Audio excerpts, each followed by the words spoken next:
Iran ইসরায়েলের চলমান যুদ্ধের ১২ দিনের মাথায় যুদ্ধবিরতি ঘোষণা করা হয়। এই ঘোষণার পরপরই ইসরায়েল ইরানে আবারও হামলা চালায়, আর এতে বেজায় চটেছেন মার্কিন প্রেসিডেন্ট ডোনাল্ড ট্রাম্প।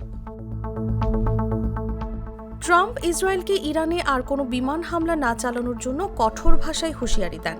ইসরায়েলের প্রতিরক্ষা মন্ত্রণালয় ইরানের বিরুদ্ধে যুদ্ধবিরতি লঙ্ঘনের অভিযোগ তুলে তীব্র পাল্টা আঘাত হানার ঘোষণা দেওয়ার পরপরই ট্রাম্পের এই হুঁশিয়ারি দিলেন। মঙ্গলবার নিজস্ব সামাজিক মাধ্যম ট্রুথ সোশ্যাল প্ল্যাটফর্মে ইসরায়েলকে এই সতর্কবার্তা দেন তিনি বলেন, দেশটির পক্ষ থেকে হামলা চালানো উচিত নয়। ট্রাম্প লিখেন, ইসরায়েল, বোমা ফেলো না। যদি তুমি এটা করো তাহলে এটি একটি বড় লঙ্ঘন।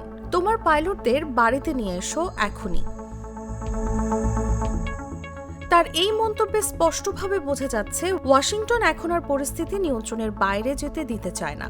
যুদ্ধবিরতির পরও উত্তেজনা যখন স্থিতিশীল হয়নি, তখন ট্রাম্পের প্রকাশ্য হুঁশিয়ারি মধ্যপ্রাচ্যে যুক্তরাষ্ট্রের কৌশলগত উদ্বেগকেই সামনে এনে দিয়েছে।